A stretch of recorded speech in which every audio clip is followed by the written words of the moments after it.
Good afternoon, guys. Welcome back to my channel. I didn't realise, but when I posted videos recently, I had friends of mine who actually said to me, what's the difference between amateur radio and CB? So they didn't understand what amateur radio basically was. Amateur radio is more of a technical hobby than CB is. It's more to do with experimenting. And it's a lot more than just talking point to point. CB basically started off in probably the 80s, and you had 40 channels of AM or FM, and you used to speak to your friends and you used to have a handle. Amateur radio is a lot more in depth, so basically you get a lot more frequencies, you get a lot more things you can do with it. It's more experimenting with antennas and radios, building radios, although not a lot of people do that now. I started off on CB when I was 13, and I used to talk to my friends on CB, totally illegal at the time. And then I went to see me uncle Tony in West Derby in Liverpool, and he was a radio am, and he said to me he'd seen his shack, his equipment, what he had. And he had an old Yaesu FT101ZD Mark III, and it just blew my mind. And I said to myself, that's something I want to do. I want to do the same as what he's doing, rather than just CB. So when I was 16, 17, I decided to do my amateur radio licence. So basically I had to go to night school for 12 months, do a City and Guilds exam. Luckily enough, it was a multiple choice exam because it was very technical, but I passed and I got my first call sign, which was Golf 1 Victor Whiskey Lima, and I had that for 2 years. Now, with having that licence at the time, it was only what they call a B-class licence, and it only gives you the facility to work on bands above 30 megahertz, and to work those bands below that, you had to do your Morse code test. So I went again and I learned my Morse code at 12 words a minute, send and receive. I went to Mabel Fletcher College and I took my Morse code test, which I passed. Then I got given the call sign, Golf 0 Lima Zulu X-ray, which I've had ever since. And that was about, that would be 38 years ago, and I've been doing it ever since. Like I said, the difference between CB and amateur radio, it's a lot more technical. The bands you can get given are a lot more expanded. So CB radio is basically 27 megahertz, and I think there's a space of 400 kilohertz, 40 channels of 10 kilohertz each, which you can speak on, where amateur radio covers a lot more than that. This radio in front, the big radio, that covers 0 to 30 megahertz, which is HF bands. We've also got VHF bands, which covers 50 megahertz to 146 megahertz. We have UHF, which covers 430 megahertz, and SHF, which covers 1296 megahertz, which is in a microwave band. And we have above that as well. You know, there's a lot of amateurs who experiment with stuff above that. You'll often hear people say, I've been on the 20 meter band today. Now 20 meters is the wavelength of the 14 megahertz band. So that band, which is on 14.230, that's actually 20 meters, even though it's 14 megahertz. The 144 megahertz, which is that band on the top, that's 2 meters, and it's basically the wavelength for that frequency. So I think amateur radio started probably the late 19th, early 20th century. And a lot of amateur radio enthusiasts were doing usually Morse code or CW. And that's where the term ham radio come from, because apparently a lot of guys who were using CW or Morse code were classed as being ham-fisted, and that's where the term came from, ham radio. So if you hear of ham radio and amateur radio, they're exactly the same thing. At the moment, there's 3 license types in the UK. There's the foundation license, which basically you can do online, an online course, and you get given, once you've passed it, a multiple choice, you can get given a call sign, and allows you 25 watts on certain bands and certain frequencies. There's the intermediate license, which is the next model up from that, and that gives you 100 watts. And then you get the full license, which I've got, and that gives you up to 1 kilowatt, which you can transmit on. So the better, the more you progress, the more options you get on the bands. The HF bands, which are the 0 to 30 megahertz bands, you'll find those bands are the bands which you can talk all around the world on, depending on band conditions, and also depending on the antennas. The lower in frequency that you go, the bigger the antenna has to be for that band. So on a UHF system, which is 144 or 430 megs, the antennas are a lot smaller, but the places you can speak to are a lot closer as well, so it's more local. There's a caveat to that, whereas there's a lot of repeaters now and access to the internet through those bands, which you can actually use those to speak all around the world through internet linked radios, not just RF radio frequency radios. So there's different types of call sign as well. As you notice, my call sign starts with a G. Now that G represents Great Britain or England. So as you can see from these stations, which you can see the different call signs, the prefix for each station tells you where about in the world they are. So for instance, a JH station is Japan, a BA station is China, a Delta Fox station is Germany. So you'll know by who you're talking to, if they give you a call sign, where about in the world that they are. Like I say, we have different modes of operation. There's FM, AM, SSB, which is single sideband, CW, which is Morse code. There's also a lot of data modes.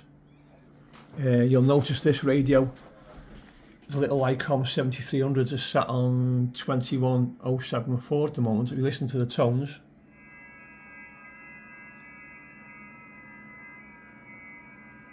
believe it or not, that's data transmission, and that is other stations all over the world sending data in a mode called FT8, and you can contact people just by sending those tones rather than speaking to them.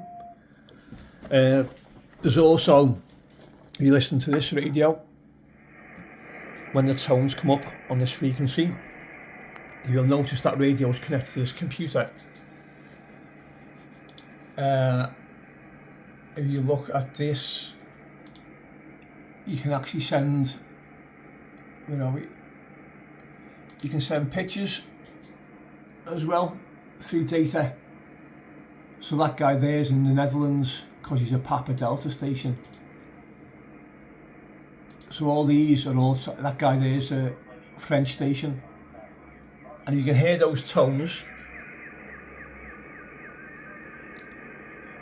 That's a station now who's actually sending a picture through data mode, and that picture's getting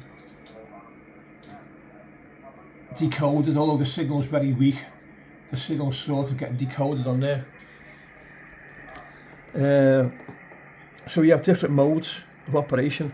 A lot of this stuff on HF, which is this band, this radio, is down to solar activity, and how band conditions are is dependent on what's happening with the sun.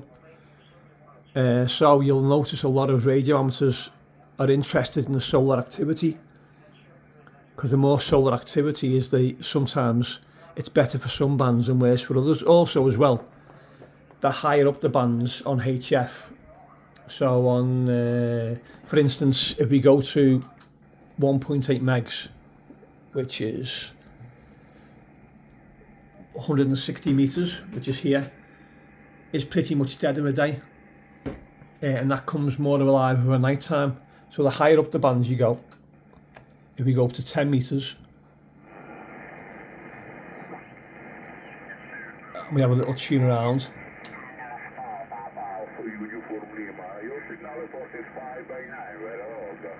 So these bands are more open in the daytime.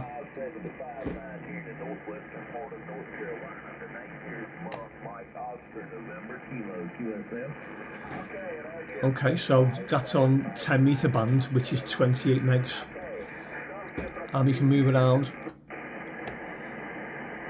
different bands and different frequencies. We go 40 meters, which is 7 megahertz, and that's basically good for the UK throughout the day.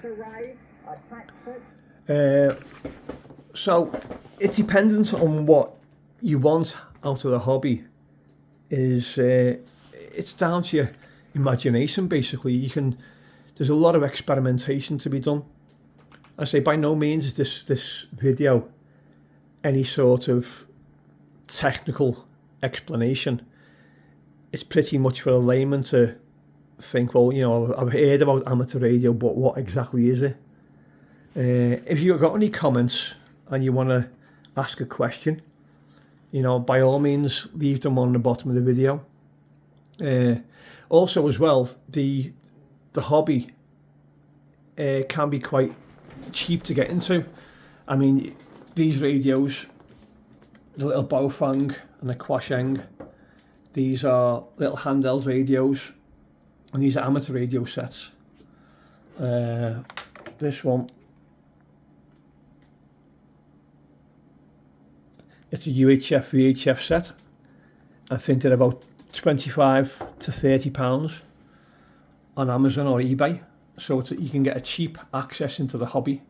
And believe it or not, by utilising those radios, even with the small antennas on them, you can talk all over the world if you access the repeaters.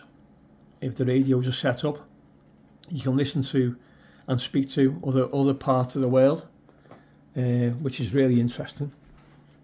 This set is obviously a lot more expensive, but this is my main HF set, which I use to speak to other amateurs all around the world, usually using a microphone or sometimes on CW. And I also look at SSB, SSTV, all sorts of stuff like that.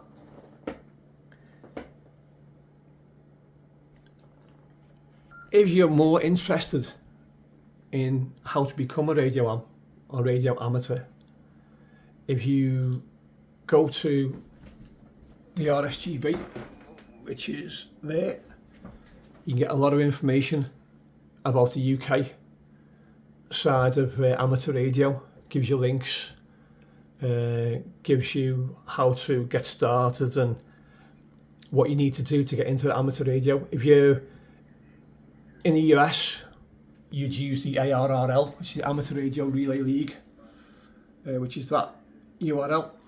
And again, they'd explain to you how to get into amateur radio from their side. Another good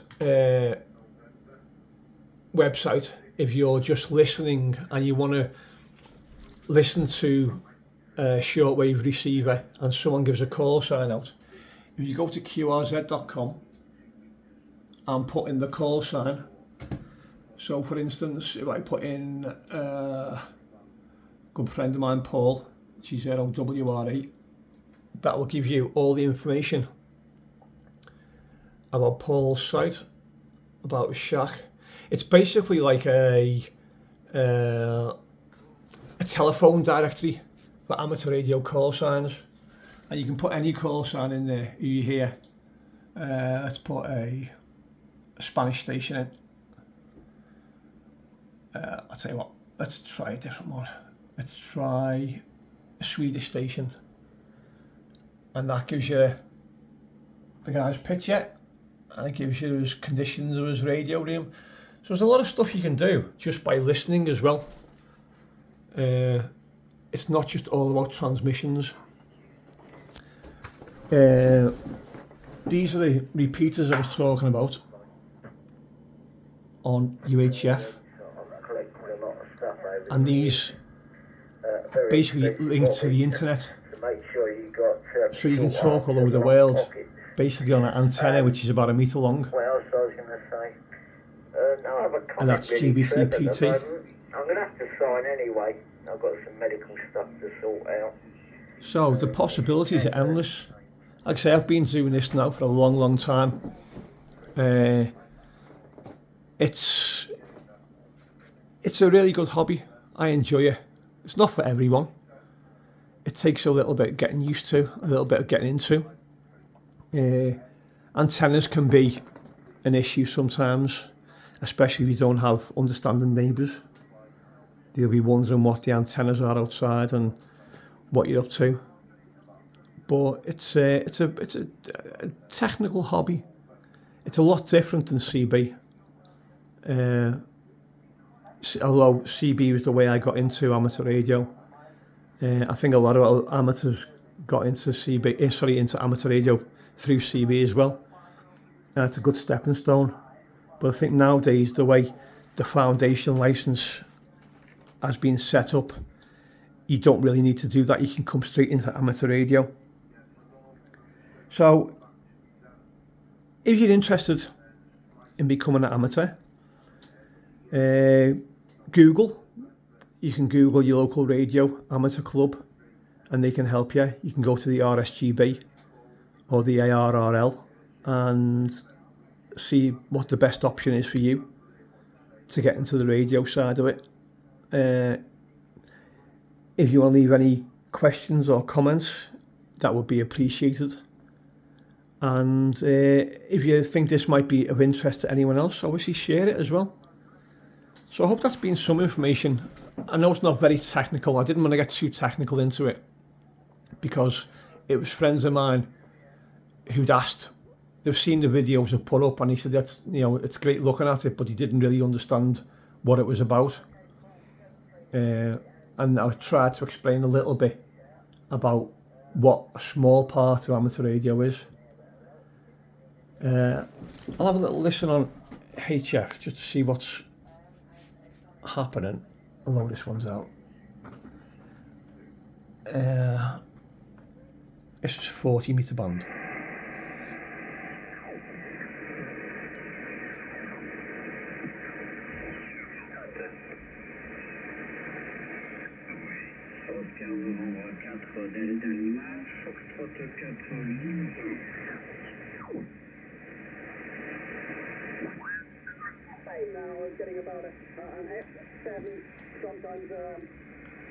So this is basically into G at the moment, which is UK stuff, UK and local Europe.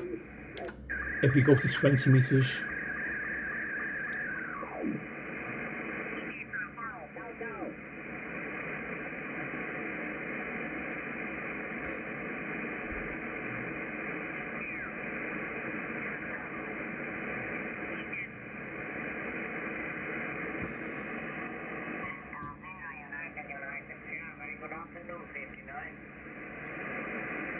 and hopefully you can hear the call sign. You can tell where he is.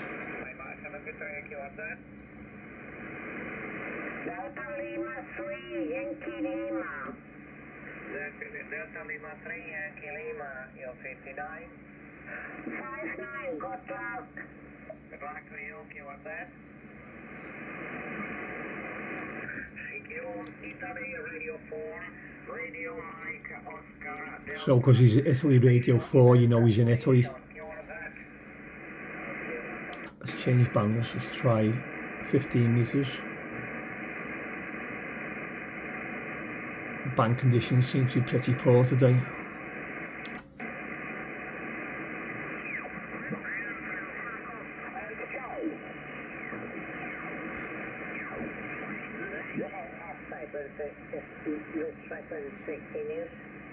So 20 meters, which is 14 megahertz, is pretty much depending on band conditions where you want to be. You want to speak around the world with daytime. So living in Denmark, Jack Shota.